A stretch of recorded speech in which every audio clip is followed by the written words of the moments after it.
दिल्ली के मुंडका इलाके में कल शाम 4:40 पर एक ऐसा हादसा हुआ जिसमें अब तक 27 लोगों ने अपनी जान दे दी है और दर्जनों लोग घायल हैं। लगातार सर्च ऑपरेशन अभी भी किया जा रहा है, लेकिन सवाल ये खड़ा होता है कि आखिर बिल्डिंग की एनओसी क्यों नहीं थी। जो ऑफिसेज बनाए गए थे उसमें फायर डिस्टिंग्विश क्यों सही तरह से काम नहीं कर रहा था या फिर नहीं था। 27 लोगों ने अपनी जान दे दी है। चारों तरफ अफरा तफरी उस वक्त मची हुई थी। इस वक्त हम उसी जगह पर मौजूद हैं और आपको हम सीधी तस्वीरें दिखाने की कोशिश करते हैं। ये जो बिल्डिंग है 4 मंजिला, इस 4 मंजिला बिल्डिंग की दूसरी फ्लोर पर अगर बात की जाए तो वहाँ पर सबसे ज़्यादा लोग थे। और इस बिल्डिंग की बात की जाए तो ग्राउंड पहला और दूसरे महले की बात की जाए तो कोफ इम्पैक्स प्राइवेट लिमिटेड नाम की कंपनी थी जो यहाँ पर सीसीटीवी और राउटर्स बनाने का काम करती थी। पहली मंजिल पर बताया जा रहा है कि पहले आग लगी। दूसरी मंजिल पर बताया जा रहा है कि वहाँ पर कॉन्फ्रेंस चल रही थी जिसमें 100 से 150 लोग तकरीबन जो कंपनी के स्टाफ थे वो मौजूद थे। उसमें ही सबसे पहले आग लगी और आग लगातार भभकती गई।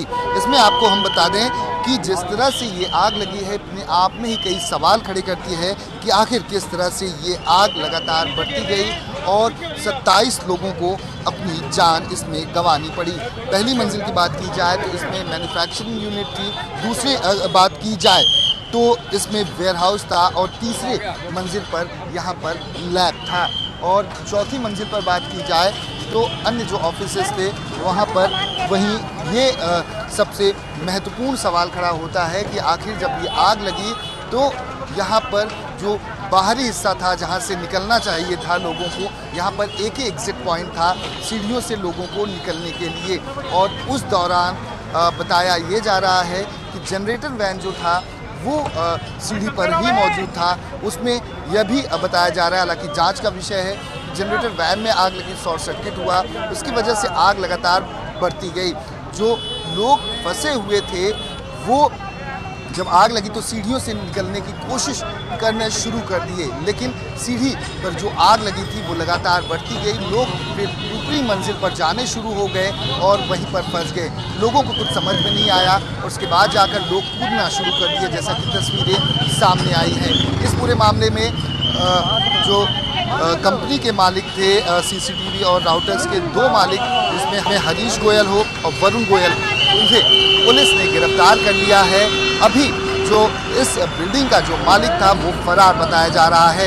लगातार यहाँ पर रेस्क्यू ऑपरेशन अभी भी किया जा रहा है, जांच की जा रही है। एनडीआरएफ की जो टीम है, आपको सीधे तस्वीरें हम दिखाने की कोशिश करते हैं कि आखिर किस तरह से यहाँ पर देखा जा रहा है। क्योंकि दूसरी मंजिल की अगर बात की जाए जहाँ पर प्रेस कॉन्फ्रेंस चल रही थी, जहाँ पर कॉन्फ्रेंस में तमाम अपनी कंपनी के बिक्री और सेल को लेकर बातचीत कर रही थी। कंपनी के लिए किस तरह से ग्रोथ और लाना है, किस तरह से फंड लाना है, उसको लेकर कंपनी की एक कॉन्फ्रेंस चल रही थी और उसी में लोग बड़ी संख्या में मौजूद थे।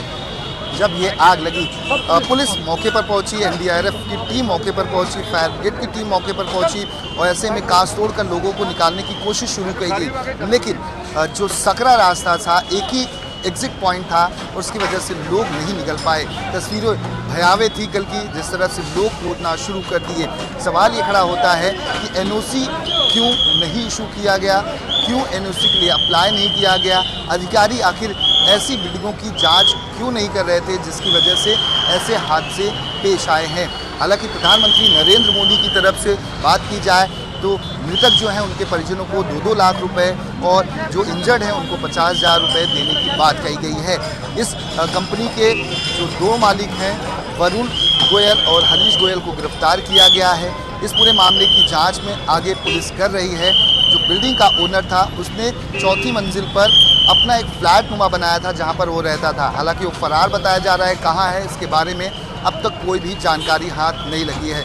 लोगों की अफरा तफरी अभी भी यहाँ पर मची हुई है इस पूरे हिस्से में, जहाँ पर कई सारे ऐसे पीड़ित हैं जो परिजन वो यहाँ पर पहुँचे हुए हैं, क्योंकि कईयों के परिवार के बारे में अभी तक पता नहीं चल पाया कि उनके परिवार के जो लोग यहाँ पर नौकरी कर रहे थे आखिर वो कहाँ पर हैं। कम से कम बात की जाए 19 परिवारों के 28 से ज़्यादा लोग घायल लापता बताए जा रहे हैं, उनके बारे में कोई भी सूचना नहीं है। लोगों का रो रो कर बुरा हाल है। लेकिन सवाल ये खड़ा होता है, ना सिर्फ ये मुनगा का कांड, दिल्ली में ऐसे पहले कई भी और भी आगजनी की घटनाएं सामने आई।